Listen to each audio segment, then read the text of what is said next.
Raghu, if you'd like to take it forward from here. Thank you, Manali. Good morning, good afternoon, good evening. I welcome you all joining from different time zones. My name is Dr. Raghu Chaliganti from Berlin, Germany.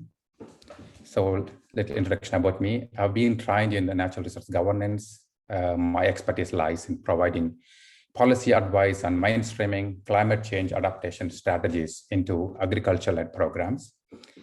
Apart from that professional career, I'm also founder president of Telangana Association of Germany and as well as secretary INDCC, Indian Diaspora Berlin.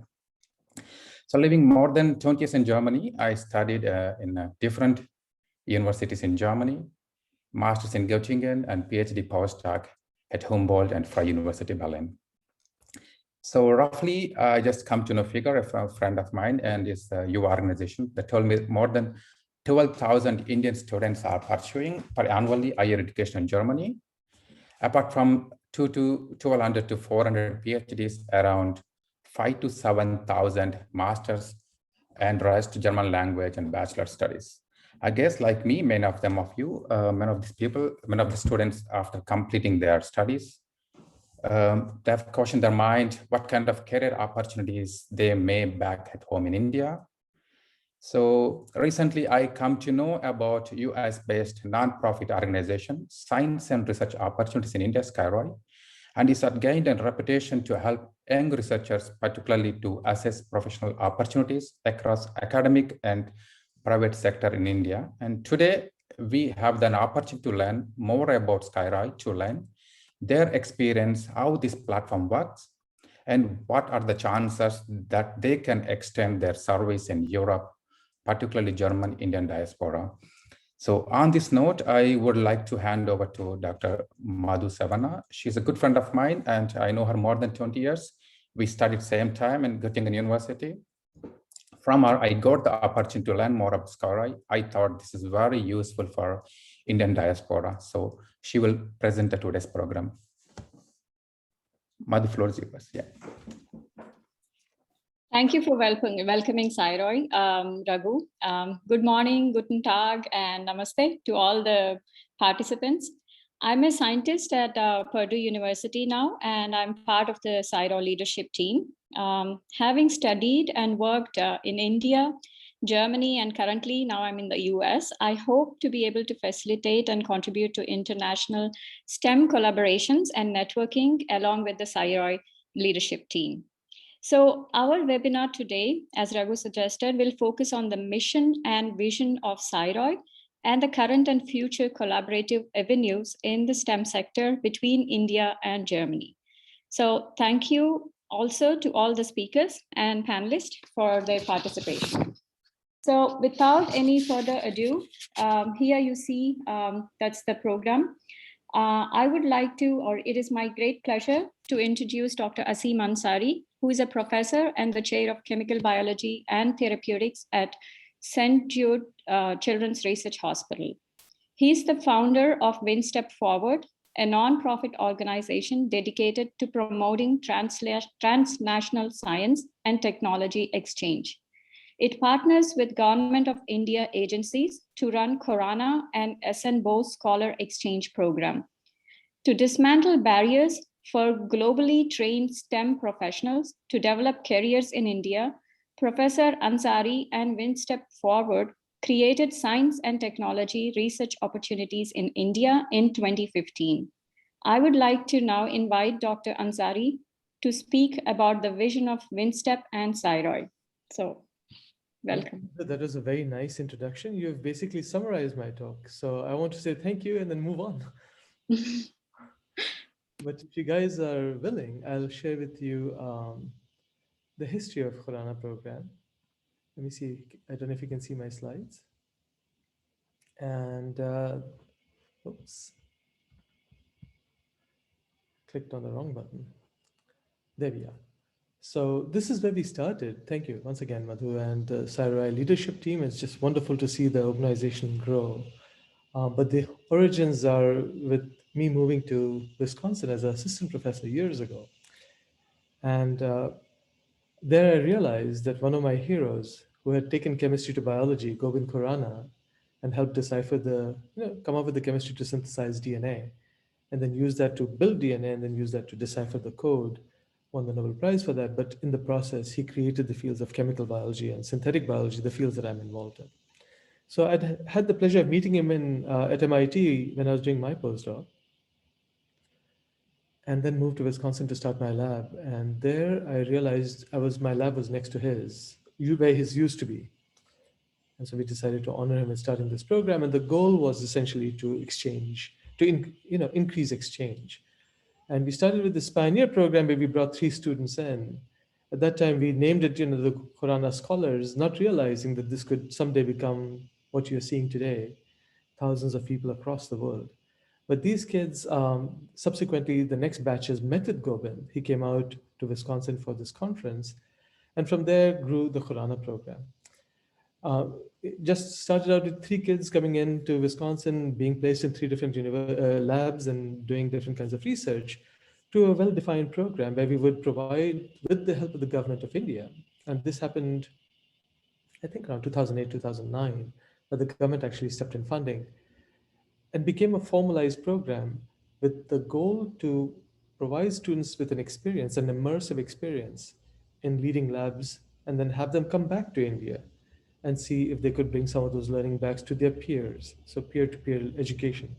The other pieces that came into the Qurana program, partly because it was the University of Wisconsin, and there was recognition of the strengths of the university in rural development and food security. And so this is coming back to the Qurana program, basically, was very similar to what DAD does, which is a few weeks in a partnering university. We used to have lectures, we still do, sorry. We had lectures by thought leaders in a range of fields so that people could see how an individual's drive, or how an individual has agency to bring about change, right? And the same we would do for American students. We would send them to India and place them in leading labs so that they would get a sense of how creative and innovative minds function in a frugal innovation environment, resource constrained environment. And these turned out to be quite transformative. So this is, we're talking about 2009, 2010. And what happened out of that, oops, let's see, my slides have stopped. There we go. What happened from there is more universities around Wisconsin, partners that were called the Big Ten, they decided to join us. We took a team of these people out to India, and then started essentially a Qurana program that started to grow around here 2011, 2012, engaging a variety of universities. And from there again in 2013, so I'm just going down the timeline very quickly, but in between 2009 and 2013, of course, we did some of this, and I'll tell you a little bit about that. It's an opportunity to tell you about the other aspects of the program. But in 2013, because Qurana program was being supported by the Department of Biotechnology in India and by the NSF here, it had a very biological focus to it. And my colleagues in India thought that it would be good to recreate this program or replicate the program for all of the sciences. And that's how the Bose program started. This was to honor Satyendranath Bose, after whom the boson was named by Chirac, right? And so round about then, bosons were about to be given the Nobel Prize. October of 2013 is when bosons were given the Nobel Prize. Higgs boson was discovered and was awarded. But in any case, the government of India, a different department now, decided to step in, and you can see the names of all these people who were there, including the partners of Glazier, the advisors to the Secretary of State at that time, Hillary Clinton. They announced the Bose program, and the program essentially exploded, if you will. Immediate interest, thousands of applicants, tens of thousands of applicants, and we could only afford 50. And so we did a variety of other things to accommodate those really talented students. But here's a sample of the Qurana and Bose scholars in roughly 2015. And one thing I'm very proud of, this 2015, but really right from the inception, 2013 onwards, this was the ratio of applicants, and this was entirely merit-based. We weren't trying to balance anything other than geographical representation. So all across India, all types of universities would have representation, but we would always have outstanding students, and we always maintain this ratio. It still continues. Nowadays, gender parity is to have equal men to women. And here's some of the Americans that went out to India, and you can sort of see they went to various places in India. Here's an MD PhD student. Here's a nurse, someone who's trained to be a global health expert in a dispensary in India. And you can see how people from India would recognize this immediately. To a structured person, this may seem chaotic, but if any of you have really gone to one of these amazing dispensaries in India, you ask, the local kid who is, working behind the counter, maybe 12, 15, 18 years old, say, I want this medicine. They will go exactly to that little location, pull out the exact medicine, right? So this sort of topographical map in their brain, but not in how they're stored things.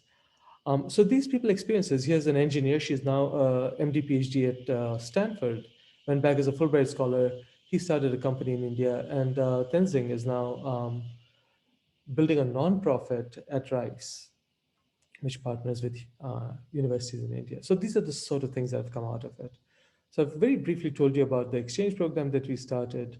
This was with one department in the Science and Technology Ministry, the BOSE program, which was with another department to address biological and all sciences, if you will. And then from there, around 2015, is where it became clear some of these students had graduated and moved along, and they wanted to know what was available for them in India. And this is what Raju was just mentioning. This is what Madhu mentioned. And so out of that, request, need, and motivation came science and research opportunities in India that you're hearing about today. And this has taken on a new logo, really exciting stuff that Atul has built up. But before I completely go forward to where we are going, let me just quickly tell you a little bit about these two programs, because this might be something that some of you might be interested in. So in addition to STEM, we of course were interested in rural development and global food security. It's a really critical component.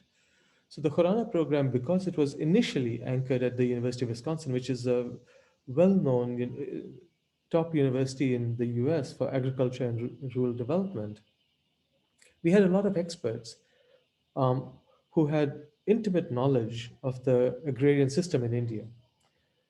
And we, in our various programs, when we were engaging India, encountered a need that was fairly simple, easy to address. So what we did is we built a partnership where we sent through a grant colleagues who were experts in dairy, who were experts in agriculture, who were experts in water and irrigation management, etc., climate change. And we brought them out to India. And I present these two slides primarily because I didn't realize how much of an impact small interventions individuals can make, right? Small interventions by individuals, the impact that they can have. Here, we had a colleague who was interested in how to organize women and how to, illiterate women in India, really bright, as you will see, right? I mean, just from our scientific capabilities, really bright, but illiterate, and yet dying to do more, eager to do more, organize themselves in self-help groups. And so we would send in an expert, and these women would see how these various, how you would treat mud, how would you, simple things. They're very visual. How do you handle these things?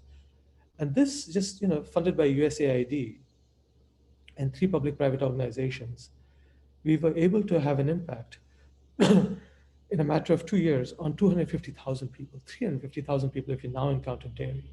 So here's Bob Kaiser out in a rural,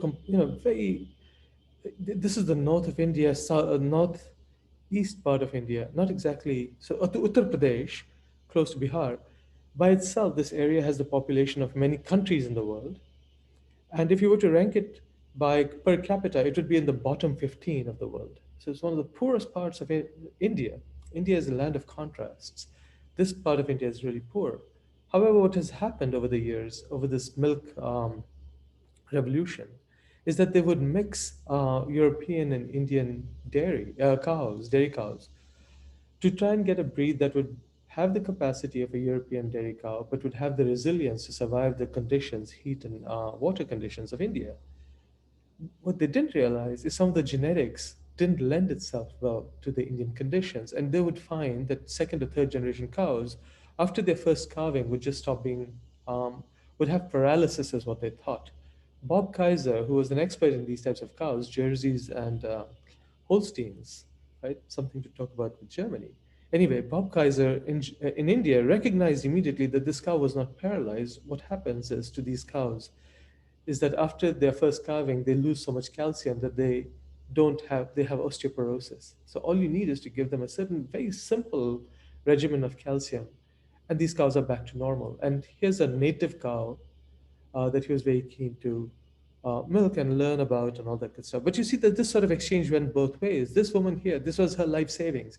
This man sitting in Wisconsin comes out within a matter of like an hour, recognizes the problem and saves her entire life savings. So these sorts of engagements led to this sort of improvement, twofold improvement in people's um, total income for rural women. And then, of course, teaching with the whole ecosystem. So this is some of the things that we did. Out of that grew this partnership with industry, where industry was very interested in trying to take micronutrients across India. All of this is individuals going out, making a massive difference.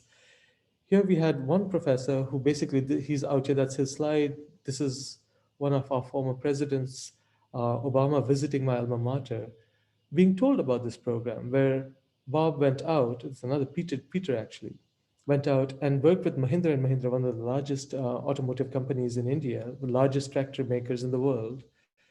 And with them started these soil testing labs so that people would use the appropriate amount of nutrients, not just dump potassium and phosphate. And so from that, of course, are hundreds of people. The other part of partnerships with industry, where we got policymakers from India to come out and learn about maker labs. How can you empower young people to innovate, right? And you can see there were all sorts of people from various government agencies. Some of them now have changed policies to enable this sort of innovation and empower it in India. So with this, let me just quickly finish by saying that having gone through all that, um, I have become a believer in individuals and giving them agency. And you see it best with Sci-ROI leadership now. We started in 2015 with Sri Ram, who wanted to go back to India and is now a professor at Azim Premji University. It's a university that tries to teach teachers so that you have an amplified effect.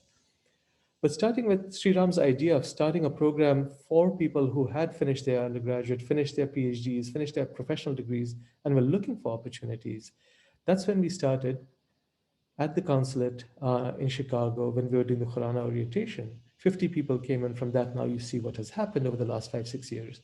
This program has evolved. Initially just to inform people, from there it's gone to entrepreneurship, from there it's now going past.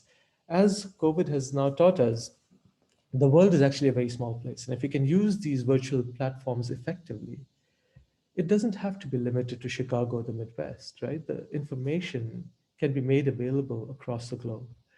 And so where WinStep is heading in partnership with Sci-ROI, even though Sci-ROI originally started with just a former Khurana scholar going forward and establishing a program for people who have finished their degrees looking for opportunities in India, is a virtual education network that spans the globe. So now WinStep's new name essentially is World India Science and Technology Education Program or Participants Program. And Sci-ROI, as you can see, is reaching out across the world. And we are so grateful that our colleagues in Germany have taken the step to join us and to help us bring this information to Germany through a virtual education network. Right? We hope with your help we'll be able to get more people interested and make this world, if you will, the globe, a more interconnected place. There isn't Germany, there isn't United States, there isn't India. It's a community of people trying to make the world a better place and trying to find opportunities that are mutually beneficial, that can enable people who have talent, right, and want to do more. So with that, I'd like to thank you guys for giving me the opportunity to share some of this. I never tire of speaking of the programs because 1,000 people have gone through, and some of these people will change the world. I'm sure of it. Most of them will, but some you will begin. You'll see their names in lights in future, I'm sure. Like Khurana, there are at least 1,000 Khuranas at least that have come through this, and through Sci-ROI, I expect more will join the effort to make a difference, to make this a better place. With that, I give it back to you, Madhu. Thank you for the minute to share some of our past programs and future programs.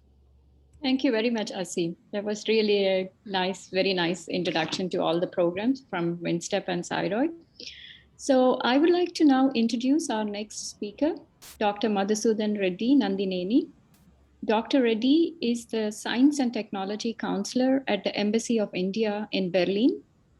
He's also the head of genomic and profiling applications at CDFD, Hyderabad.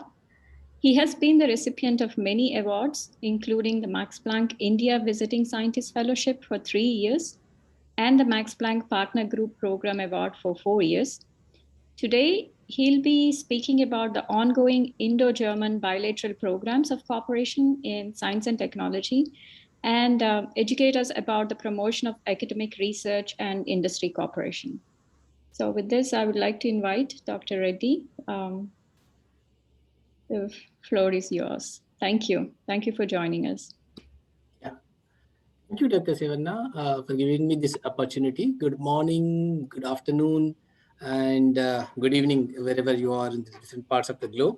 And at the outset, I would like to compliment Sci-ROI for taking this initiative, excellent initiative to connect with the German diaspora and researchers and students in Germany. Thank you, Dr. Ansari, for inviting me this program. I saw your introductory slides, and I see many of the familiar faces, Shashi, Shekhar, and all the people there. And I don't know whether you remember or not. You have been to CDFD Hyderabad a couple of times, and had the opportunity to listen to some of your work. Excellent work. In scientific things I heard at that time, not the WinStep work at that time. So thank you for taking this initiative and the excellent work you and your organization are doing in this regard. What I thought was I will give some glimpses about the SNT cooperation between India and Germany. And I'm happy that Dr. Mathias and Ms. Poonam is here, and they will talk more about the specific programs from their associations. But I'll just give you a broad overview about SNT cooperation. So, India and Germany have very excellent cooperation agreements and cooperation between India and Germany for almost since 1970 for over 4 or 5 decades. And it started before, I would say before the Berlin Wall was collapsed, way back in 1970s through an agreement between DST and Science Ministry here.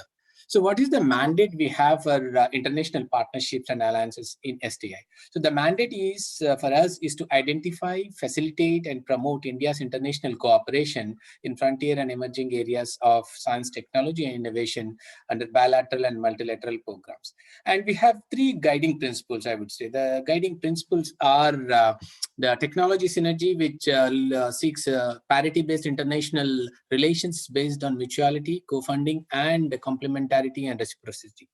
And the other one is technology development, wherein we are looking at industrial and applied R&D through academia industry connecting, fostering innovation and techno-entrepreneurship.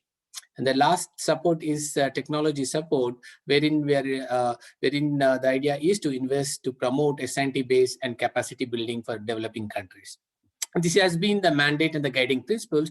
Having said this, we have different modes of cooperation with Germany.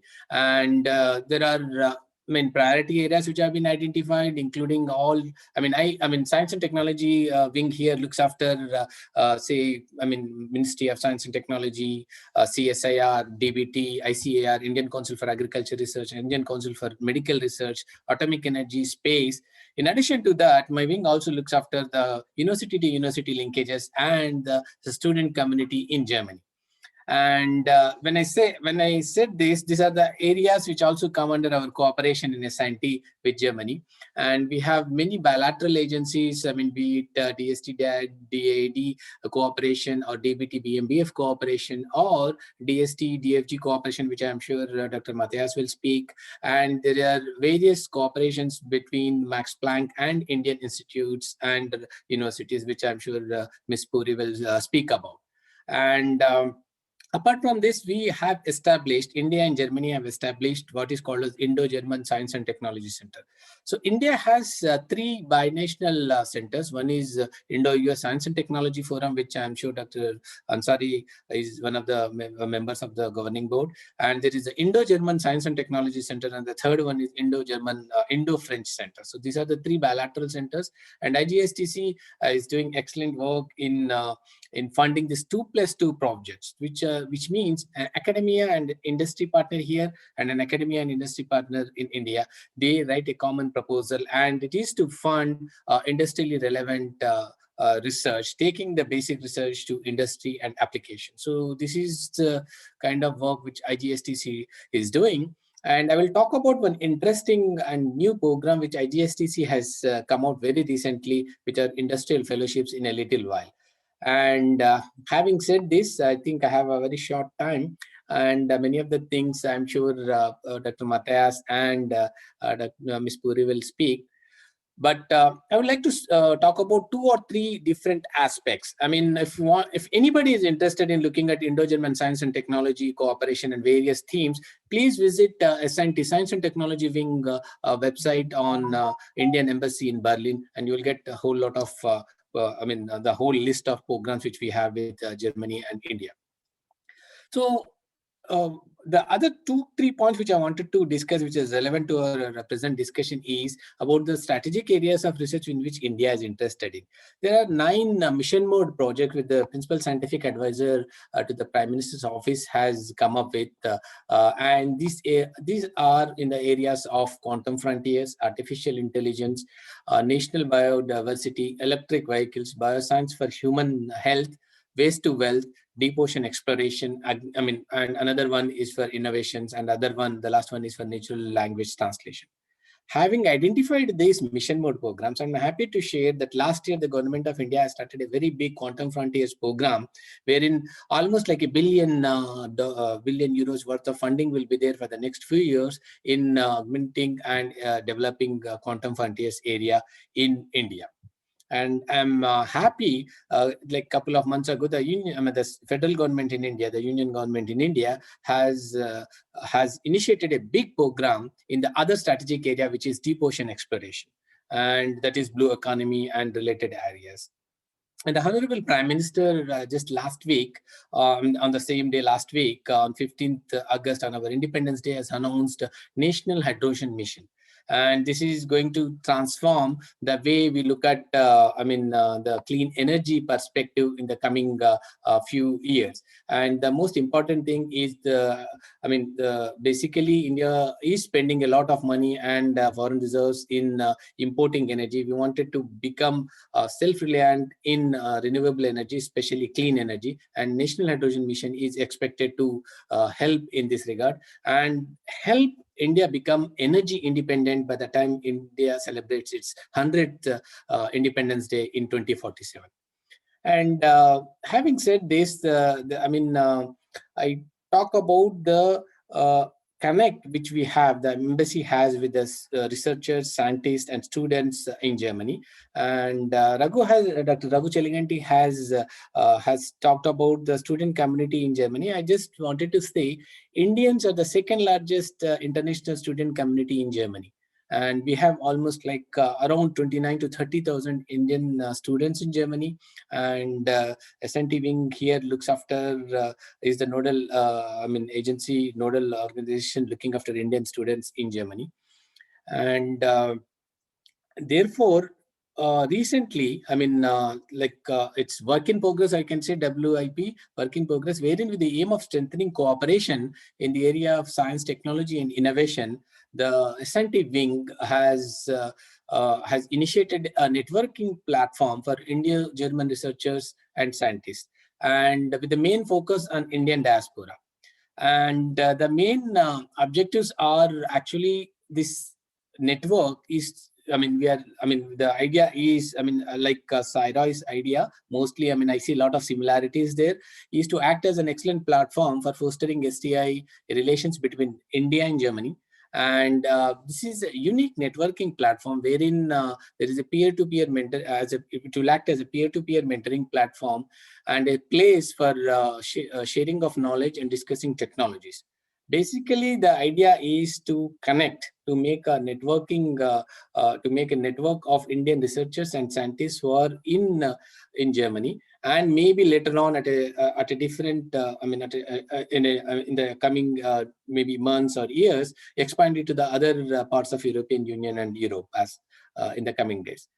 The idea is, again, we looked at Sci-ROI and other such platforms wherein researchers and scientists of Indian origin may form a network. The idea is to host, young investigators meetings like the way we have annual events in US. And basically we wanted to organize these investigators meetings on a regular basis and conduct activities to promote networking and career opportunities, to tell them about career opportunities with special focus on academia and industry. So these are some of the aims and objectives which we had, and all the idea is to encourage thought leadership, to encourage thought leadership to address the unmet needs faced by both India and Germany. We believe that this networking platform will help in bringing together not just the Indian diaspora scientists, but also to bring together the leaders and the other scientific fraternity in Germany to foster a very strong, mutually beneficial science and technology relations between India and Germany.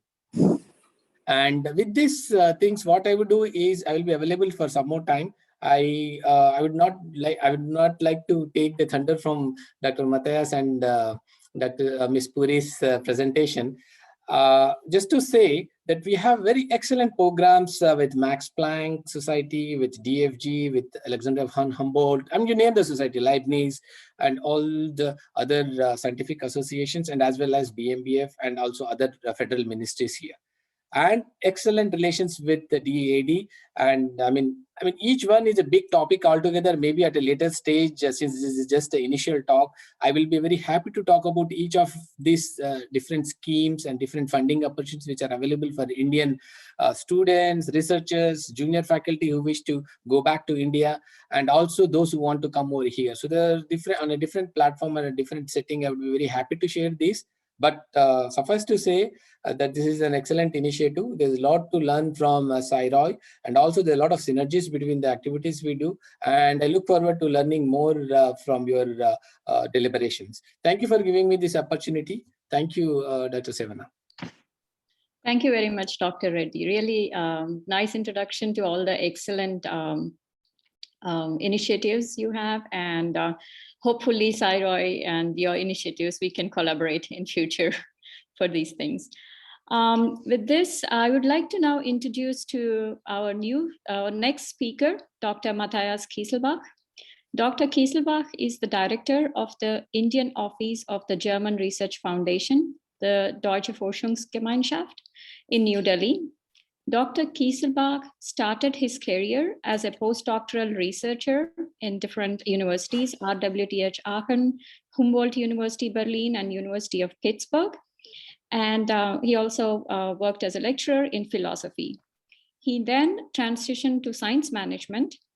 So Dr. Kieselbach, if you could please share your slides, the stage is yours. Thank you. Thank you for accepting our invitation.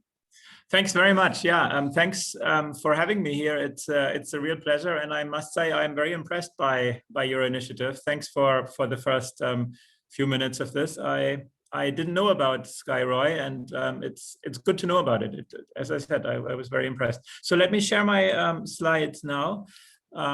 See how this works. You can see it, right? Good. So my name is Mathias Kieselbach. I'm the director of the India office of the German Research Foundation. And I'll just give a quick overview of what we are and what we do in India, and then tell you a little bit about the funding programs, which may be of either direct or indirect interest to some of you. I assume here that the audience is divided between, mostly divided between Germany and India. So people who are now doing research in India and people who are now doing research in Germany. And I also assume that at least most of you are either already active researchers or PhD students about to become active researchers, or at least potentially so. You'll see why. So the German Research Foundation, Deutsche Forschungsgemeinschaft, what is that? We are, in a nutshell, a funding agency. We are more than a funding agency. We also take ourselves to be the sort of the voice of the German research community. We are not a ministry. We're also not a part of the ministry. We are administratively an association under private law, but we are an association that gets its funding from the federal government of Germany and from the state governments. And the funding is significant, as you can see here. Our annual budget is more than 3 billion euros, so it's a significant sum of funding money.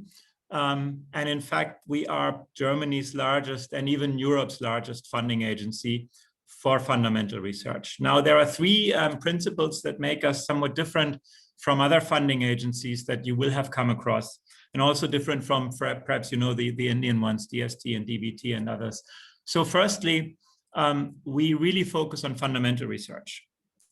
If a project has interesting applications, that's good. And we like it very much, but that's not going to be the reason why we fund something. We fund projects because they further science, or because they're excellent from an intra-scientific perspective. Secondly, we typically act in response mode. That means normally we don't issue calls for proposals. Rather, we accept proposals from any field, in any topic, from any person who wants to propose something throughout the year.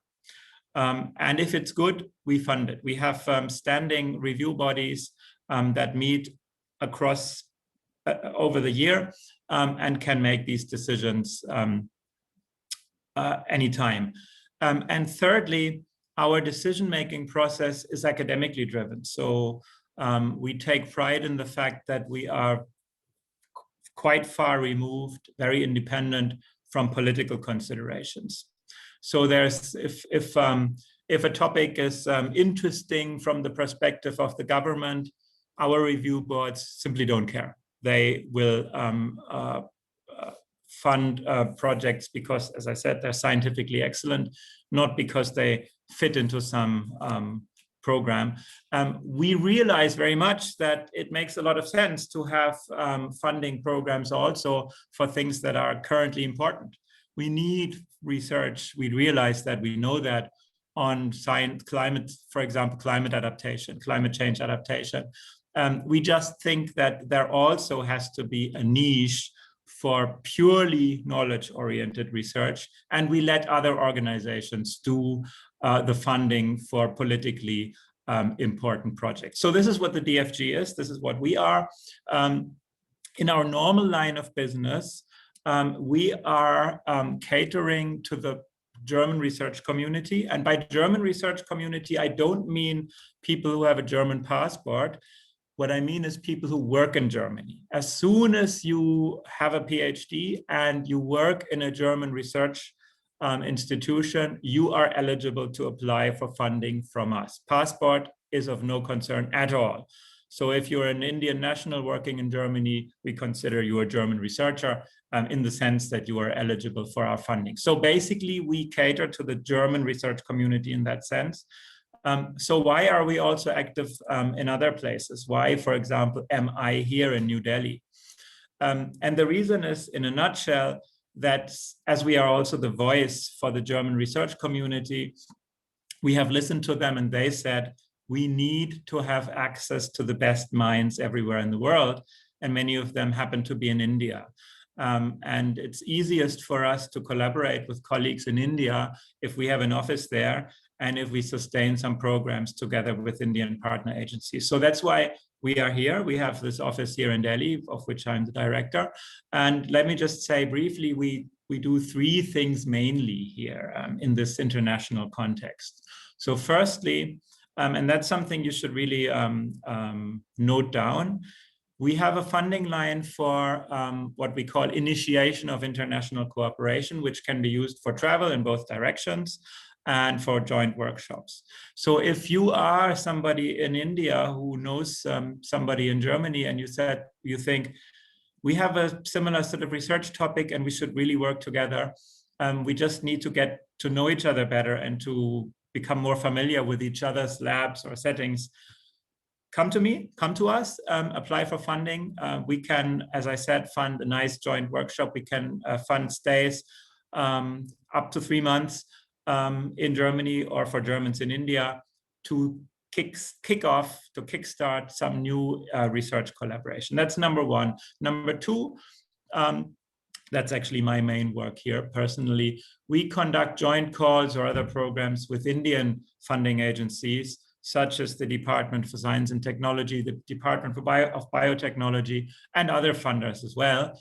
And then we can fund joint projects in a synchronized way. So you can send applications or proposals to both agencies at the same time. We have a joint decision procedure, and then we can fund good projects that have an Indian and a German part.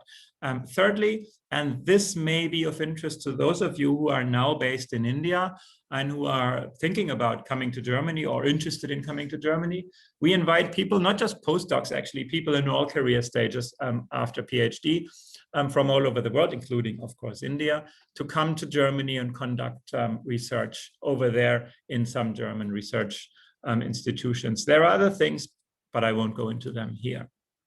So let me start with what I just outlined before. Let me start with the individual research projects in Germany for which you can apply not just from Germany, but even from India. So we have a few funding lines, not just one. As I said, eligibility criterion is having a PhD, but that's it. Once you have one and you have a good idea and you have sort of the CV to back it up, you are eligible for funding for projects in Germany.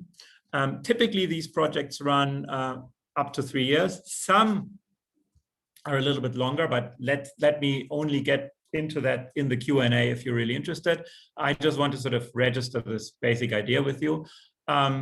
The only thing you should understand from the beginning is what you need is some sort of understanding between yourself and colleagues from Germany, or to be more specific, the institution that would host you in Germany, to be able to send this application. So if you find this idea sort of appealing, and it is very appealing because it's in a way more interesting than applying for a postdoc position which already exists, because here you can make your own postdoc position, as it were. You can come up with a great research idea, write down a 20-page proposal, and then be your own boss and have the reputation of having successfully requested funds from a funding agency and then run your own program. So if you're interested in that, what you need is a host institution that is willing to have you in Germany. Now, that's not going to be a big problem because what you're telling them is not, please employ me. What you're telling them is, please employ me, but I bring my own salary from DFG in case my proposal is successful. Let that just sink in. This is a way of coming to Germany, of doing your own research, where you are the boss in your own project. You can also apply, by the way, for funding for colleagues if you already feel ready to supervise a PhD student. In principle, you can, although this should be discussed because it's not very common. If you find this interesting, just think about it. It's different from what people normally do. They normally just go on they go on job listings and then apply to some that suits them. This is basically a make up your own job kind of way. If you're interested in this, please think about it, and if you want, contact me. There are, of course, other ways of coming to Germany from India. For example, there are programs of the German Academic Exchange Service. There are fantastic fellowships of the Alexander von Humboldt Foundation, which can also run for a year or even two. There are European funding schemes that may be interesting, for example, the European Research Council. And of course, there are plenty of interesting postdoc positions across the board in universities or in non-university institutes. For example, the Max Planck Institutes are fantastic places to do research, and Poonam, Suri will be talking to us a little bit more after this. So these are ways of coming to Germany from India and doing research there. Secondly, as I said, we have an own funding line, which is there to help you start something new. So you have met somebody, for example, at an international conference, or you have read their research papers and think, well, we seem to be working on a similar thing or on interlocking things, and it would be great if we work together. Come to us, we can fund all you need to start it. And that includes, as I said, travel in both directions. So if you're in Germany, you can apply for funds to invite somebody from India to your own lab. If you're in India, you can ask that person to be invited. You can also, as a German, apply for funds to come to India to visit your partner's lab here, both up to 3 months. And then you can have a nice joint workshop for up to 30 people, 15 plus 15, so 15 Germans, 15 Indians. In some cases, you can also involve people from other countries, because of course the experts are not always in our countries, Germany and India. And that can be used, and in fact, in this funding line must be used to start some sort of research project, which doesn't have to be too narrowly defined. So it can be any kind of thing. As long as you convince the reviewers that it's interesting, you can get funding for it. And in this particular case here, the funding, the success rate is well upwards of 70%, because that's the kind of things we really want. What I told you earlier, the projects that run in Germany have a success rate of about 30%, which is also very high for a funding agency, for sort of, if you compare it to other international funding agencies. Well, and the third thing I wanted to tell you about is joint research projects. So if you are already an established researcher, for example, in India, or for example, in Germany, and you want to cooperate, and you need synchronized funding for a proper joint project. And here I'm talking about more than just travel or workshop. Here I'm talking about serious money for consumables, or serious money for employing a PhD student or a postdoc or 2 postdocs or 3 postdocs, whatever you need. For that kind of thing, we also have ways of funding it, although it is slightly more difficult and sort of complicated, because our normal funding philosophy is we can only fund projects or activities that run in Germany, right? That's the normal case. So for joint projects, we rely on partnerships with Indian funding agencies.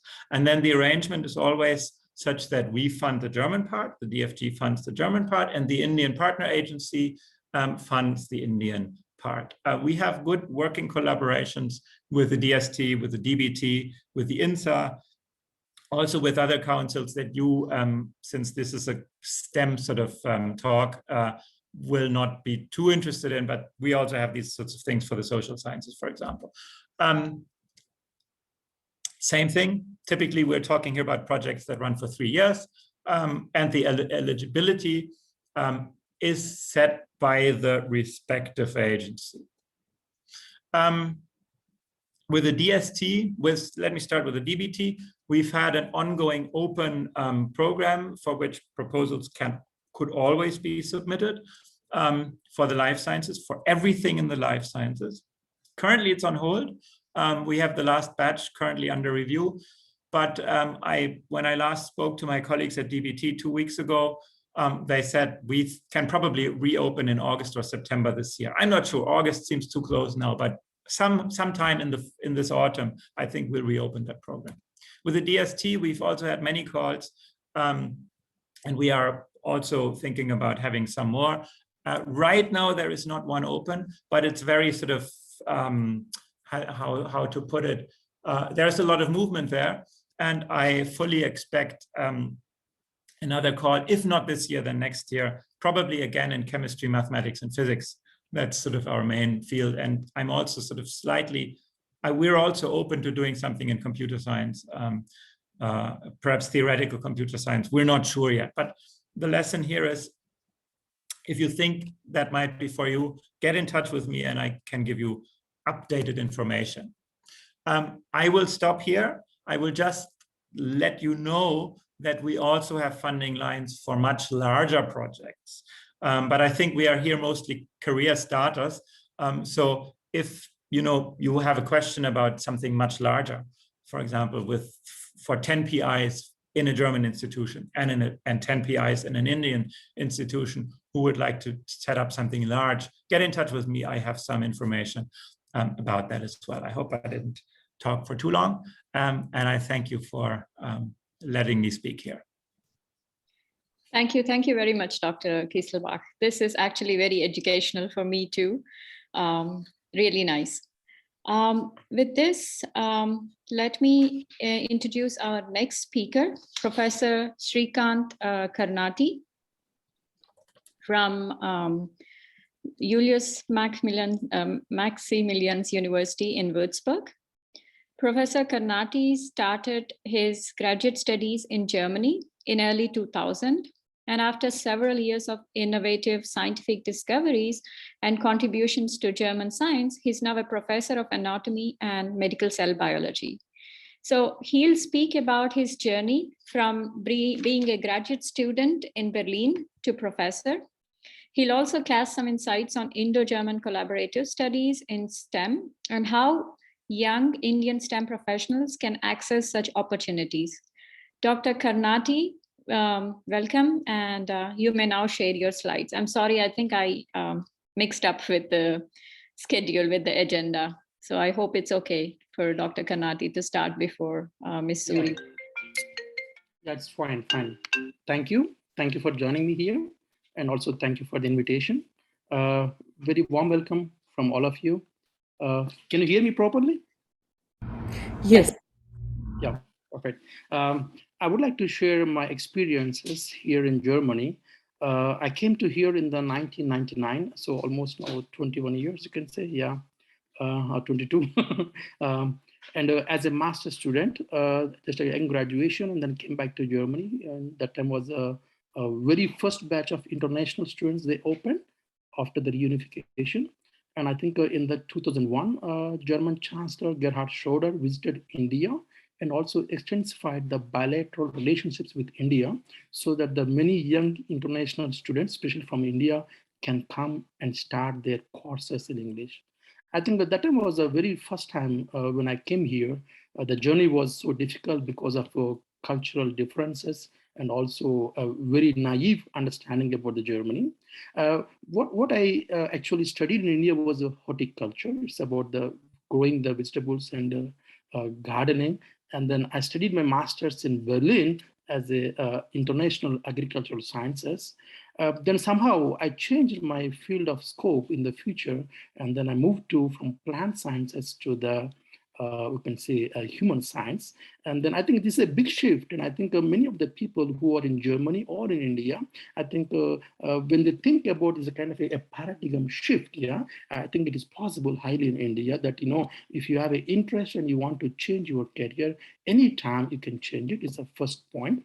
And then I changed my science from plant sciences to the human science, and I studied my PhD, or did my PhD in the anatomy in cell biology on the, you can say, on the lung biology. And this is a big shift and also big difficulty to change into the new human part. But I think, if you say that anything is possible, of course, it is also possible. I think having gone through that time, and I would like to also bring into the history of how the things were changing in the 20 years of Germany towards India.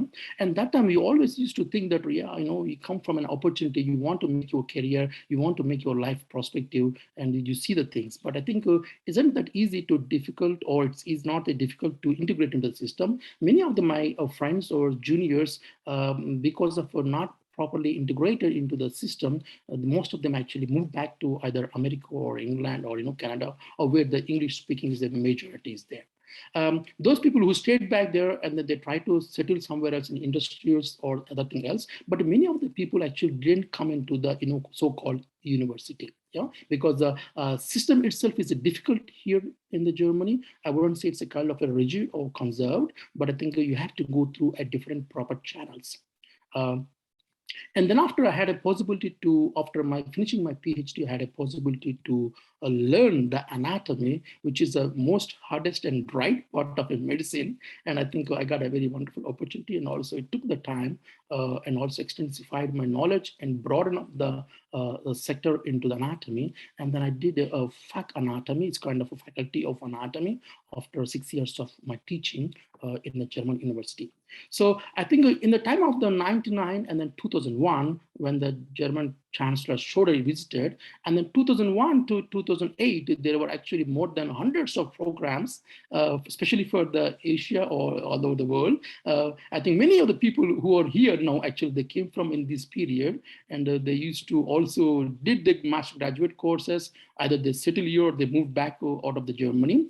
And at that time still was a question, those who did their masters and the PhD, what they do afterwards. And it's not that easy. You know, once you do a regular PhD, you do a postdoc, and then after, what is the next? Yeah, it's always a question. And from the 2010 to 2018, I would say the transition of the system from the Indian community as well as the German community, also they both are working on that. And I think becoming a professor or becoming a permanent or getting a permanent position in Germany, it's not that easy those days, and you can't even think of those things. Yeah, but I think since we have a third-party funding from European Union or the ERC grants or ACPS or some excellent programs, and I think from the 2017 there is a kind of a simplified system. Those who are highly qualified, those don't belong to the classical teaching of the Germany as a classical professors, they could also get the benefit, and they can also do experimental habilitation, which is a standard between from a postdoc to become a professor. And I think this is actually, so they're the both ways from the German point of view and also from the Indian point of view. There is a coming of a transition because most of the qualified people are leaving from the Germany. So German government has to do something, or the university has to do something. That's the reason they become also a little bit simplified so that they can make the career. But still, it's not that easy. But what I can say is that, if you want to make a career, of course, you can make it, Since I shifted from plant sciences and then moved to the anatomy, and I think those who wants to make a career, absolutely, we have a wonderful opportunities and a lot made to grow here. And after the 2018, I think I know that there are also many people who also becoming a professor or a permanent position in Germany because of they brought their own money, their own funding, and they are the bosses. And of course, university would like to promote them. Good. And second thing, once during this phase, when we're talking about this Sci-ROI and then bringing the people and also connecting and networking between India and then Germany, it's a wonderful initiation, absolutely. And I think this is the right time to bring back these new scenarios and new tools into the platform, because now it's so-called people who have been here for so many years and who did not integrate it into the system, either to make their career to become a professorship or to become a permanent position as a faculty in the university. For them, it's very late to go back into the industry in the Germany. So for them, I think it's a wonderful opportunity to go back to India and because in these years, I would say when the 99 to 2015 was not so much developed between the bilateral relationships as we have now.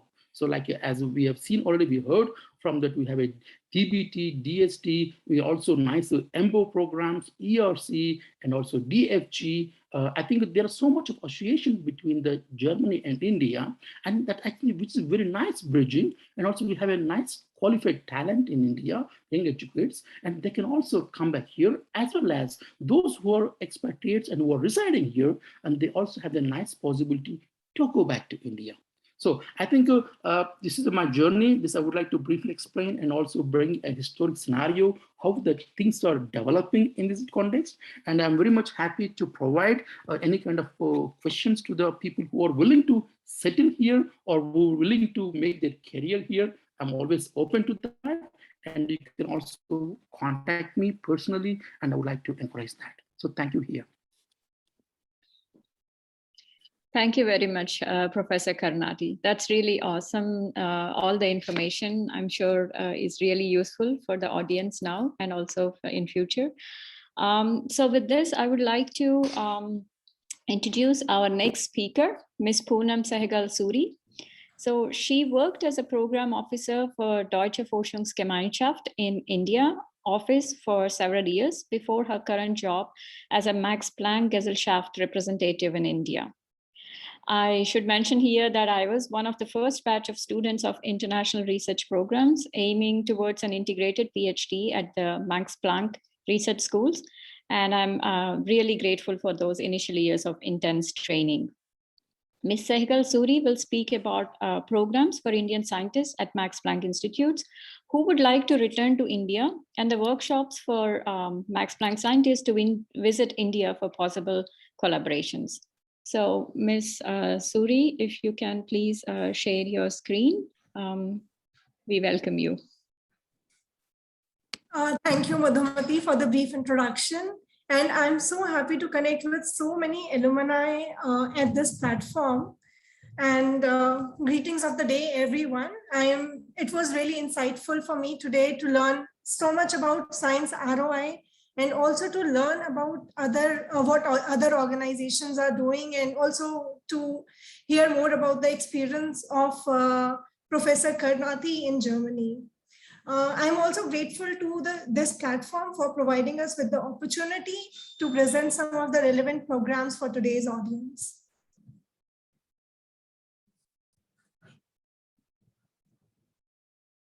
The Max Planck Society is Germany's one of the most successful research organizations with an annual budget of 2.2 billion euros. It was established in 1948 as successor of Kaiser Wilhelm Society, and our president is Professor Dr. Martin Struckmann.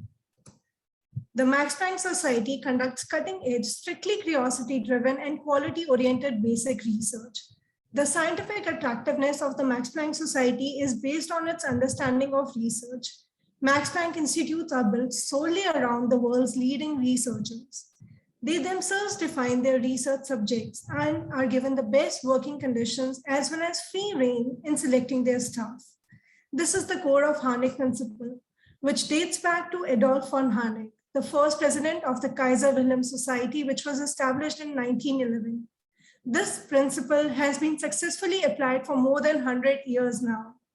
The Max Planck Society continues the tradition of its predecessor institution with the structural principle of the person-centered research organization, and we strictly believe in people and not programs. The currently 86 Max Planck Institutes and facilities conduct basic research in the field of natural sciences, life sciences, social sciences, and the humanities.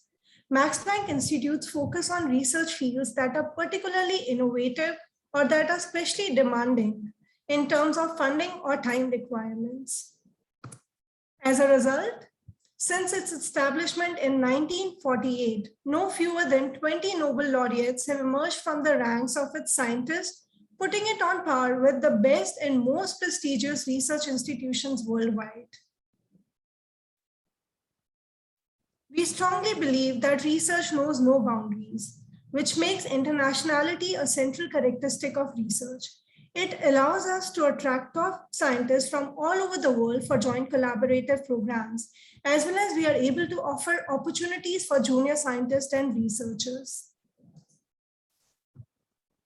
The Max Planck Society is a national and international icon of German research, which is why it attracts scientists from all over the world. More than 6,000 foreign visiting and junior researchers work at the various Max Planck Institutes each year. A third of the Max Planck directors and half of the PhD students hold a non-German passport. Among postdocs, the figure is even higher at 75%. So any guesses, where do these researchers come from? Well, from all over the world. But you can see the major number of researchers are from India and China. So how do we achieve that? These are the three major pillars of internationalization. International Max Planck Research Schools, which are like structured PhD programs, we have 67 IMPRAs focusing on various research fields. However, I will not focus much on this program today, but feel free to contact me for any information if required. The other two pillars, which are more relevant for today's audience, is Partner Group Program and the Max Planck Centers. The Max Planck Partner Group is a brilliant example of brain circulation. Junior scientists who come from outside Germany to Max Planck Institute who have completed a research residency of 1 year at a Max Planck Institute and whose research work and talent set them apart can, upon returning to their home country, can establish a partner group with support from the Max Planck Society. However, they must have an affiliation and access to leading and appropriately equipped laboratory in the respective home country.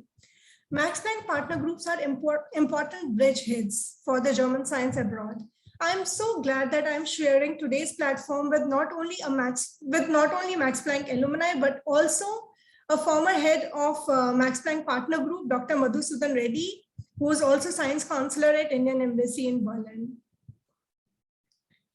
Where do we have these partner groups? So just like our alumni all over the world. However, it is interesting to know that maximum number of partner groups are in India. So in total, we have funded around 64 partner groups in India and 31 are still active. Max Planck India Mobility Grants. I think this is the program which is only specific to India. We don't have these mobility grants for any other country. So the aim of this program is to support in initiating a cooperation between young Indian scientists and a Max Planck Institute. It is a mobility grant where hosting Max Planck Institute will receive funding of 300,000 euros per year for 4 years out of MPG central funds to cover a return ticket from India to Germany, accommodation costs, per diem allowance, local travel, and consumables for the mobility grant holder. Who is eligible to apply? Well, qualified, promising Indian postdocs, so-called young faculty in India, who are already able to demonstrate a recognizable scientific profile are eligible to be nominated. Nominees should have obtained their doctorate no longer than 4 years ago, for a doctorate in medicine no longer than 6 years. Candidates must be affiliated to an Indian research institution. However, I would really like to highlight here that the prior period as a guest at MPI is not at all a necessary precondition. So even if you are not Max Planck alumni, you are eligible to apply. Max Planck Kickoff Workshops. The aim of the Kickoff Workshop is to bring together young scientists from the host country and their counterparts from Max Planck Institutes on relevant research topics, thus paving the way for possible future collaborations. Also, researchers from MPI should acquaint themselves with the research facilities, the research opportunities, and in general, the research scenario abroad. Who can apply? Basically, the scientific members of the Max Planck Society are eligible to submit the proposal. This proposal can be jointly prepared with the Indian counterpart. The proposals are evaluated according to the standard procedure of the Max Planck Society. What the application should include: basic information like date, venue, description of the subject, relevance of the topic in the context of ongoing collaboration with MPI, expected benefits of having a workshop, the structure and the schedule of the workshop, who will be the local and German research institutions from which the participants will be invited. Then also information on who organizers, budget outline, and if the matching funds are being provided by the host institution or not. What the application covers. So basically a funding of up to 20,000 euros is made available to cover the cost towards flight, accommodation, material expenses for printouts, translation, correspondence, hospitality expenses, and the rental cost, if any. This is one of the most prestigious programs. So the establishment of international Max Planck centers is another step towards expanding the Max Planck Society's research spectrum.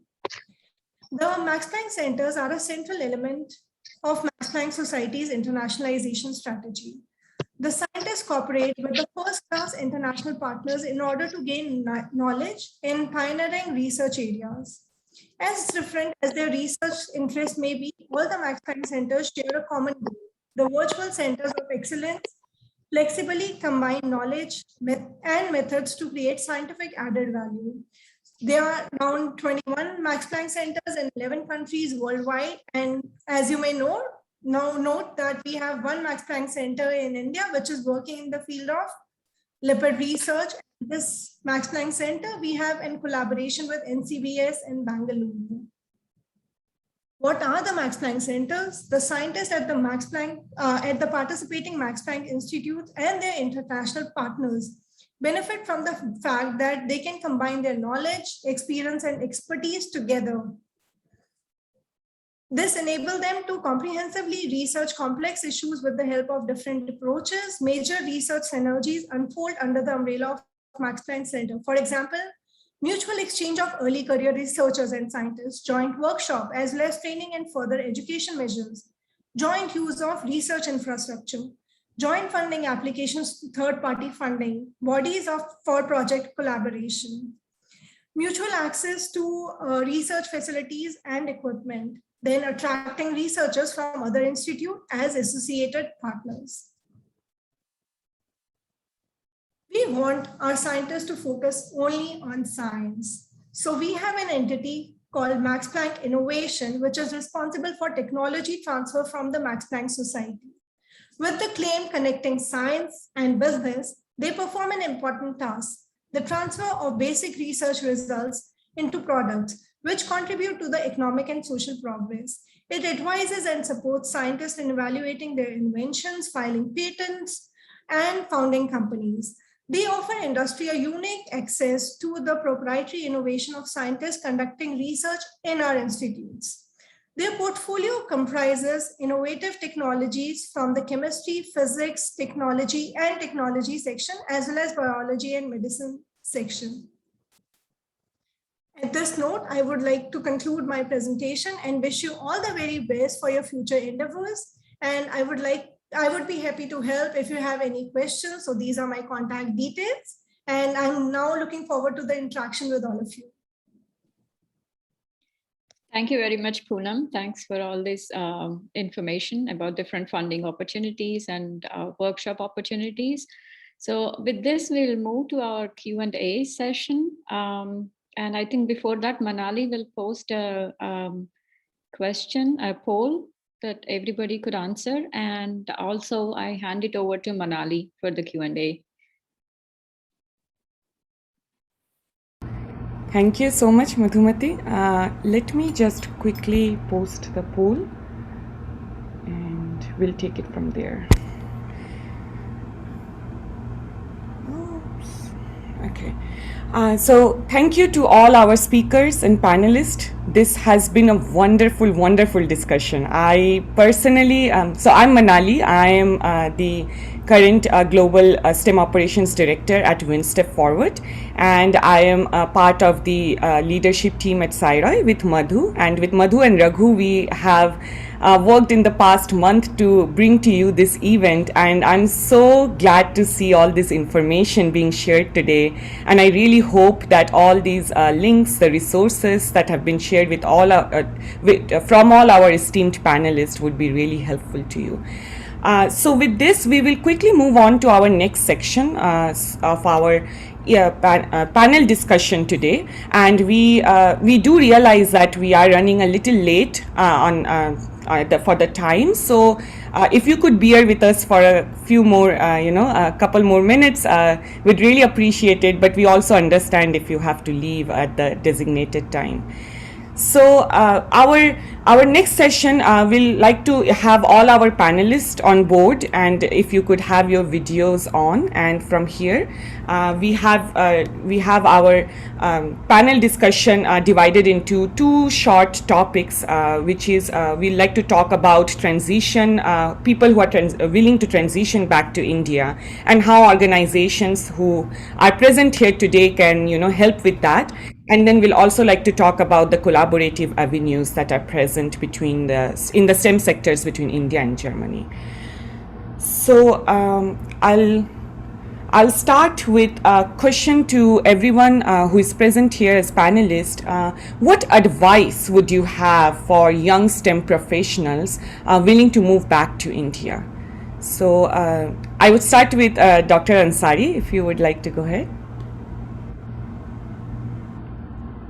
I've not worked in Germany, but I have a very close collaborations with people in Germany, with Matthias Geyer, with Patrick Kramer and others, and Brenda Schulman, of course. They're all Max Planck people.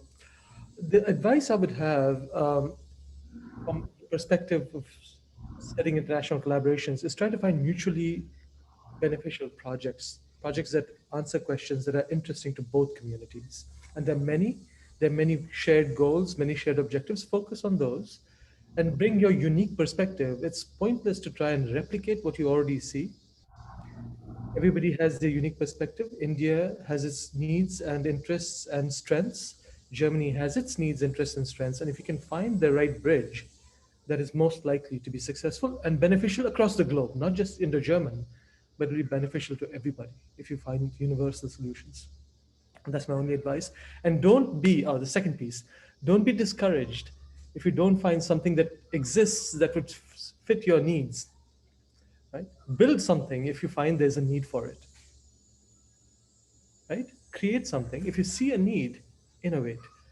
That is going to be important because some of these bridges that we are talking about may not have even been conceived. Maybe you, the young people out there who live in both worlds, might recognize something that we don't.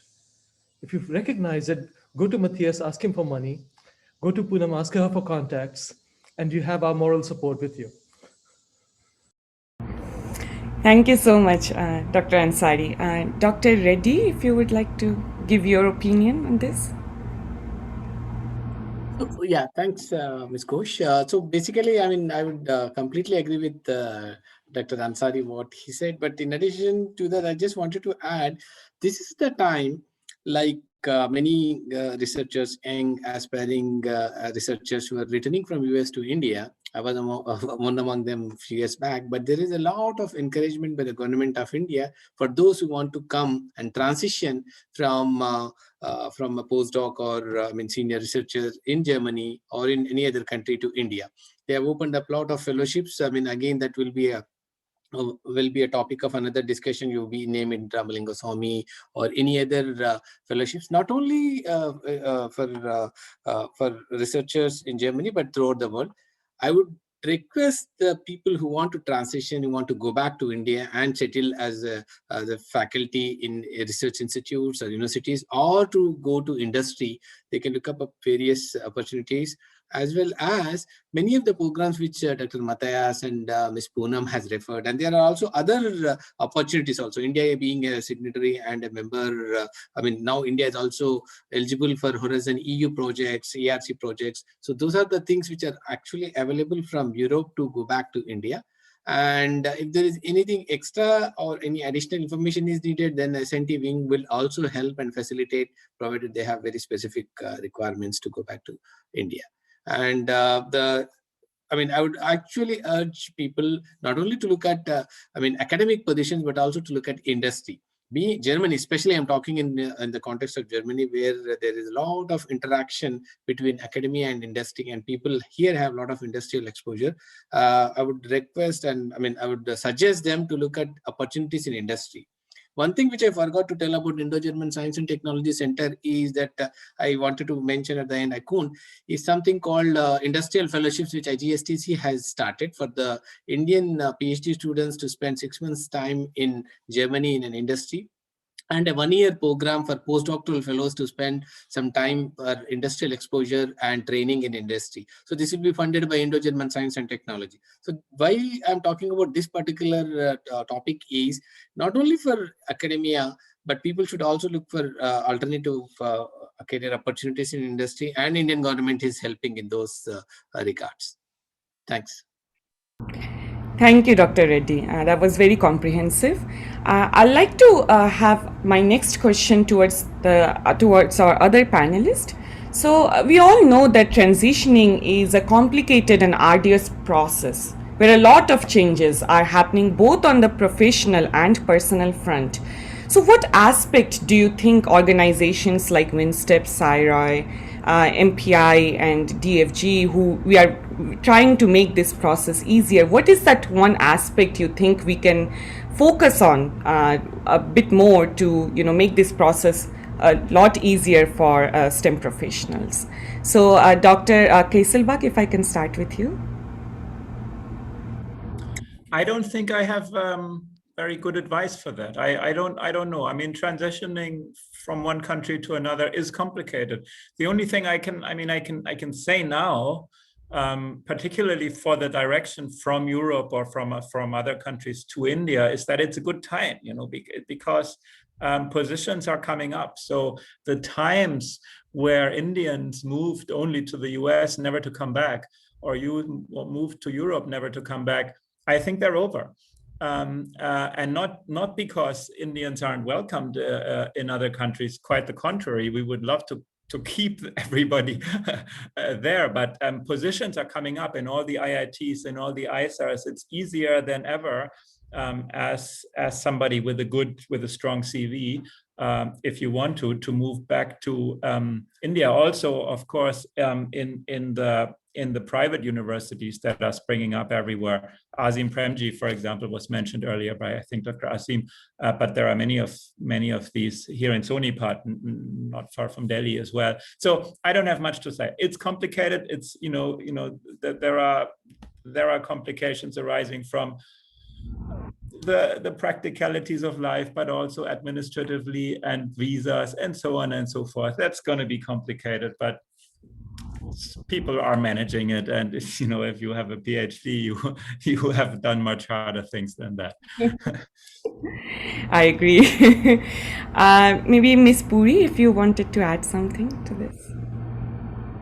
Yeah, I just wanted to add that it's very important to know your options. Most of the time we are not aware of the opportunities that are available. I mean, we are not thorough with the research at times.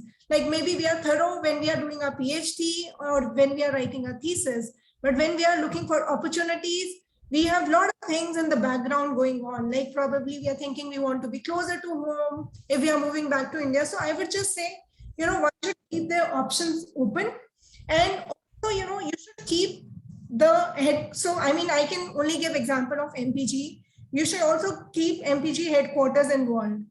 Like, I've come across so many people who moved back to India and they did not know that we have partner group program. But then, like when I met them, they were no longer eligible to apply. So if they would have known about this program, and if they would have approached some institute saying, okay, this is something which I can apply for, this is your bonus point. So you can always say, I can bring my funding with me. Like, Mathias said that when you go to Germany, you can always tell the university that you're going to bring your funding with you. So similarly, when you move back to India and you are MPG alumni, you can always say, I have this possibility and your CV speaks about yourself, especially when you are from MPI. So this is something very important that we should really be thorough when we are looking for opportunities. We should have a bit of emotional angle when we are looking for opportunities in India, but that should not be the only element to control what we are looking for. So we should also try to think realistically where the options are, and then we should decide on the opportunities accordingly. Yeah, Ms. Manali, can I add one point, if I may? Please go ahead, please. Yeah. So basically, on a policy aspect, I mean, I don't want to speak on an individual institute or individual organization, industry, or academia. On a policy level, I just wanted to share that India has recently, the new science, technology, innovation policy has been submitted to the government. One of the important critical points wherein it was, the most important point in that particular policy was to achieve the technological self-reliance and to position India among the top 3 scientific superpowers in the next few years, say next decade or so. It intends to attract, nurture, and strengthen and retain human critical capital through people-centric science, technology, and innovation ecosystem. And in this regard, one of the recommendations was to double the number of full-time equivalent researchers. I mean, to double the full-time equivalent researchers, and also to double the GDP. I mean, what we call GDP is actually the gross domestic expenditure and R&D from the present level to up to, to double whatever we have the present GDP, which is spent on R&D in S&T and innovation in India, to double it in the next 5 years. So these are the things like doubling the full-time researchers and doubling the GDP in R&D, and to retain, nurture, and strengthen the scientific infrastructure and scientists and researchers. India is coming up with programs, which I'm sure will help in people who are making a decision to transition from, say, rest of the world, like Europe or Germany or US, back to India. Thank you. Can I also hop in very quickly? Just a very quick point. Um, Dr. Suri, you mentioned something about people being too old by the time they figure out that there's an opportunity, right? And we find that some of the ways people want to sort of develop their careers don't fit the normal mold of things, right? So would MPI, would DFG, would DST, since we have all of you here, be willing to consider new programs that might emerge from this sort of engagement? So we've been able to do this with US and India. We worked with India Alliance as well between Welcome and India. When new opportunities emerged, Sci-ROI, WinStep have approached governments. Khurana, Bose, Sci-ROI, all these things have come through in this manner. Would there be such a possibility with you guys here, maybe even involve DIAD and Humboldt? So people that have not normally fit into the traditional categories, but have something really interesting to offer. Could we explore building new things that might enable new synergies that currently don't exist? So I would just like to mention that this partner group program is very specific program, it's only for Max Planck alumni. So once they move back and they can apply within 7 years of their postdoc. However, we are still not too rigid about it. So if somebody, we can make compromises here and there. However, since we are not a funding organization and we have these programs only to keep the participation or to keep the scientific element collaboration going on, so it might be difficult to make the changes. But we also keep on discussing these things at our end that, some people, they don't transition immediately after their postdocs. They do a couple of postdocs and then they transition back. So, but it's still it's still in the discussion stages. We might do it at some point later on, but for the time being, it's like this only. Thank you, Ms. Suri. I think there are a couple of specific questions for MPI in the chat box, if you would like to take them there, while I move on to Dr. Karnati, if you would like to add your opinion to this question. Yeah, thank you. I would like to stress 2 points, especially for Dr. Ansari. What he told was absolutely perfectly fits to the present current scenario in Germany. So I know, or at least I have a contact with many postdocs who are here for more than, we have a 6+6 system here. So after your PhD, within 6 years, you need to settle your career. So it means you need to make a permanent position or you need to find something, but you cannot stay more than 12 years in the university. So you need to leave the university. So by the time you cross 42, it's quite a settle, and you don't know what you want to do. It's quite not attractive to the industry. And you wanted to look for some, America or England, to look somewhere to find your settlement. Maybe one thing, yeah. And also Dr. Suri told also very nice point, there is an option. So opportunity, a window of opportunity.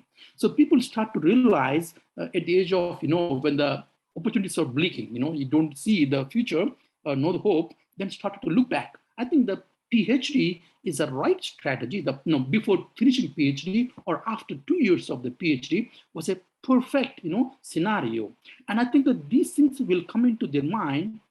And I think maybe the Sci-ROI is a very good platform, maybe, because what important thing is missing is the information flow. I think especially what I can see here is the flow of information. And I think this is the first initiation by you here to interact with at least the German environment. Maybe we need to pass up this so-called so much of information, what we talked on about the DBT, Dr. Kieselbach or Dr. Reddy, and all of those people who talked about. I think somehow. I think we lost him in the middle of his talk. Oh, Dr. Sorry, can you hear me? Yes, we can hear you now. If you would like to finish your thought. Okay, I think we lost him again. Okay, we will come back to him in the In the meanwhile, maybe we can move on to our next question. So while I'm going for this question, I will launch another poll, and this is with respect to the transitioning to India part that we have been talking. So if our participants can please provide your opinion. With that, we do have here Dr. Savanna and Dr. Chaliganti, who have been instrumental in organizing this event. So I have a very specific question for the two of you. So you have been you have been a STEM professional in Germany, and Madhu, like you, in the US for so long, and being current volunteers and members of Sci-ROI and other organizations like this. How do you think an organization like Sci-ROI could have benefited you in the past or is benefiting you now? Raghu, can I go first? Yeah.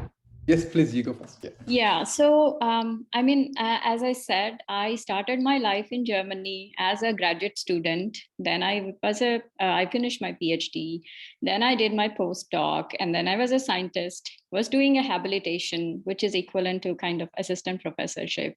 Then I found this wonderful opportunity in the US, scientific opportunity, and then I moved to the US. So, when I was in Germany and also in here, the thing that I concentrated the more was science, 24/7 work on my scientific projects and research. And I never did have so much knowledge about the funding agencies, about what different kinds of fundings can be applied to go back to India or within the US or within Germany and so on. And having worked for Sci-ROI too, I have understood like how much background research work that each team is doing to organize these events, to pass on this information in a nutshell to those who want to apply for funding positions or positions back in India through recruitment drives and so on. And I think maybe I would have been in advance, like 5 years. I wouldn't have probably lost 5 years of my scientific career if something like Sci-ROI existed, where we got all this information. And I really enjoy working and organizing events for Sci-ROI. We have a team in the US. We have also a new team in India called Sci-ROI India, and now we are trying to have someone in Europe. We have started with Germany, but we will also start our outreach events in other European countries like France, UK, Switzerland, and so on. And I hope that with this, we will bring all the scientists all over the world under one umbrella, solve all the global problems. I mean, with COVID, we have seen, I'm a virologist, I have to talk about COVID. We have seen that it was a global problem which needed global solutions. And this is wonderful. So this is my experience so far. Quite a testimonial, Madhu. Maybe I'll move on to Dr. Chaliganti. Thanks. Actually, when I come to know from Madhu about Sci-ROI, I said, wow, it's wonderful. I didn't know such things exist in Germany. So exactly what everyone's saying, that most of the panelists, the information is missing. The information asymmetrics are there. We don't know much about actually. So we are very little thing. That's the reason I emphasized the last couple of meetings. Let's open a Sci-ROI German chapter so that Indian diaspora can benefit from here.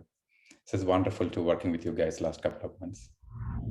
Thank you. And I think we are answering a little bit of Dr. Karnati, your thought process of, the informational flow. So we do hope that we can also collaborate with all of you in the future to continue doing this. With this, I'll just quickly move on to our last phase of the panel discussion. So we wanted to talk a little bit about the collaborative initiatives that you have given very comprehensive presentations on between India and Germany. So we did discuss a lot of these initiatives.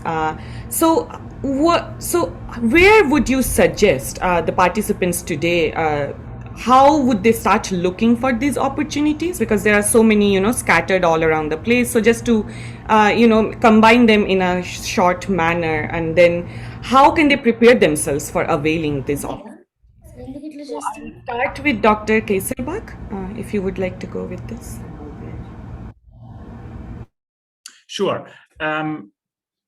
It's true. I mean, there is a wide field of opportunities, and that may be daunting, and it certainly takes some time to become aware of it. I mean, what I can say is that the kinds of things that I have outlined for DFG, in a way, are at the same time very simple and at the same time very hard. They're simple in that the applicant is the person who decides what they want, right? And scientists know best what science needs and what the questions are that they want, what they think should be answered next, and they are the best to tell what methods to use and so on and so forth. So in a way, you are the scientists. If you know what the next frontier is, what the next question is, you can apply to a funding agency such as DFG and send us a proposal and tell us what that is. And if the review boards judge that it's in fact a good question to ask, that you're the right person to do it, and that the method is sound, just go ahead. So there's nothing that you need to know in order to do this except your science. In that sense, it's simple. It's hard in that, you have to write a 25-page proposal, but people of the kind that are listening in today can do that. So this audience is well versed in all that. So for DFG, I can just say, consider this perhaps as an alternative to, going through all these programs that are out there and then picking and choosing a position that suits you. Do that as well, of course. But yeah, I don't think I have much advice of the kind that you don't already know or have, thought about yourself other than that. Thank you. Ms. Suri, if you would like to add to this. Yeah, I think, everywhere. So basically, you have to, it's very important. What we most often do, we try to contact our supervisors. Yeah, only, we should talk to our supervisors, but also I think it's important to connect to the people who are working in the international departments. Universities, they do have international divisions, and some organizations like MPG, they also have administrative headquarters where again we have international division.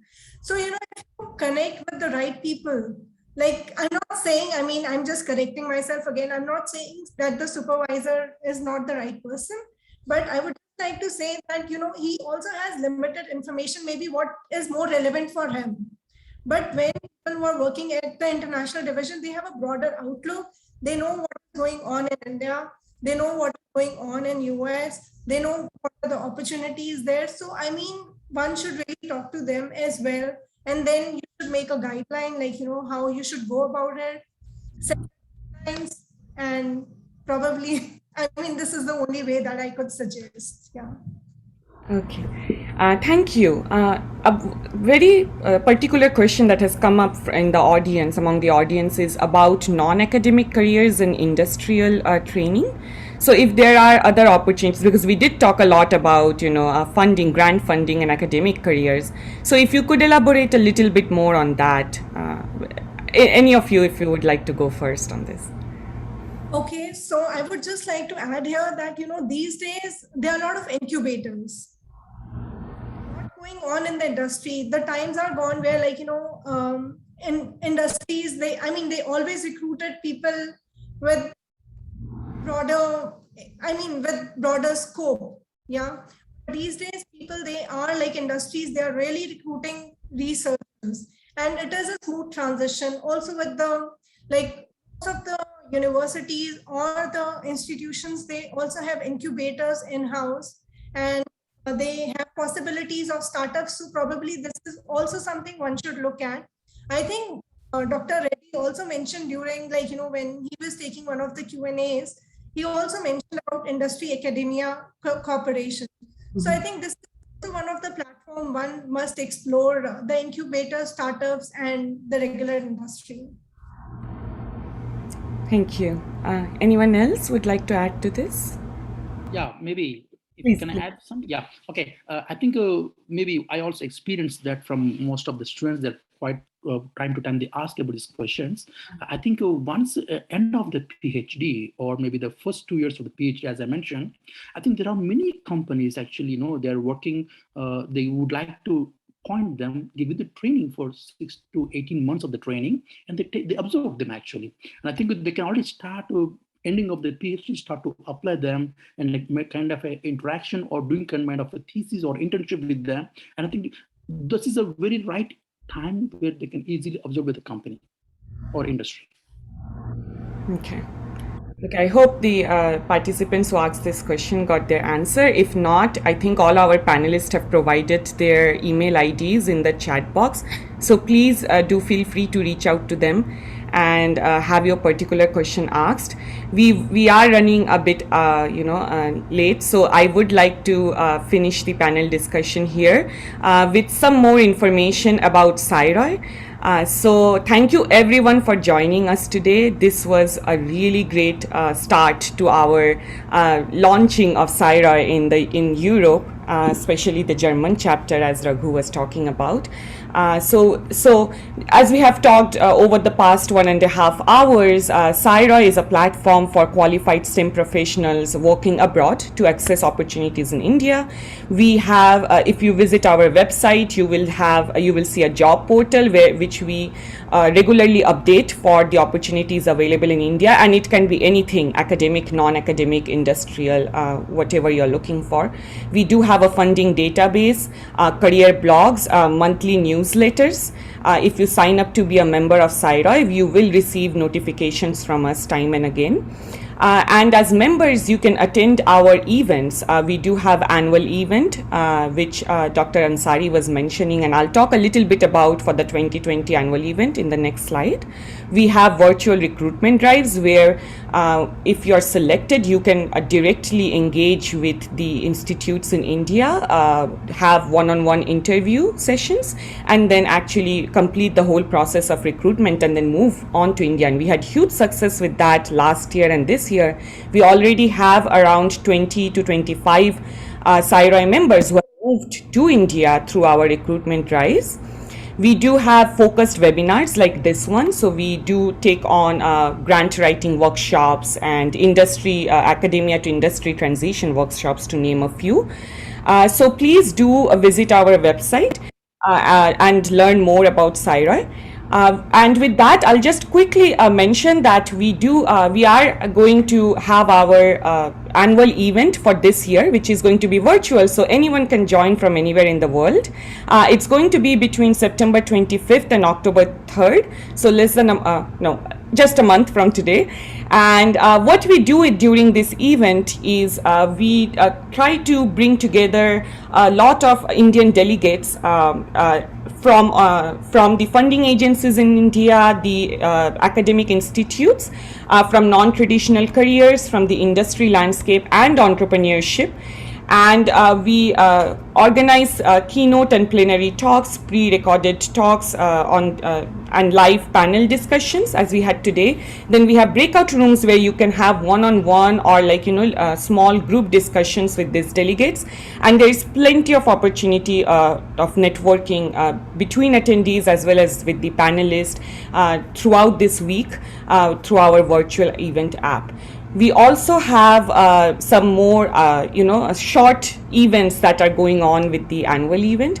So for participants who would like to transition to India in the next year or so, and they're looking for how to, work on their research idea so that they can think about its relevance to the Indian science or how to tailor it to the Indian scientific ecosystem, we do have a special session for you where you can discuss your idea with the experts experts who have already established their labs in India and how they think that your idea can, once you move to India, how you can start working on that. So the registration, once you register for the annual event, you can apply for this as a abstract, and the registration has already started for our annual event, and the abstracts are due very soon in the next week. So we do encourage every one of you who has joined us today to please go and check this out on our website, and if interested, do join us. We hope it's going to be a lot very informative to you.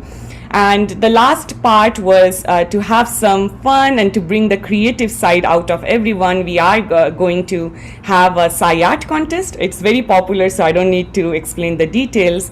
But anyone with a creative side, we welcome all your, any virtual medium, any visual format you would like to present.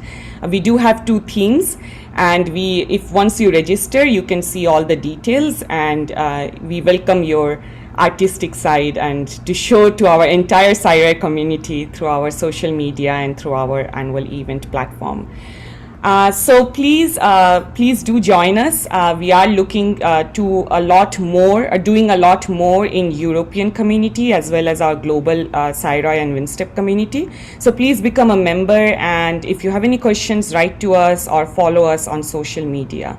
With this, I would like to thank our panelists for joining us today. Thank you so much for giving us your valuable time. And this is being recorded, and we will be sharing this with our participants. So we hope they really get a lot out of all the information you have shared. And if they do reach out to you, we hope that the collaboration continues beyond this event. So thank you again for joining us today, and thank you to our audience for being patient with us while we went through this event, and we hope you have learned a lot. This recording again will be available on our YouTube channel.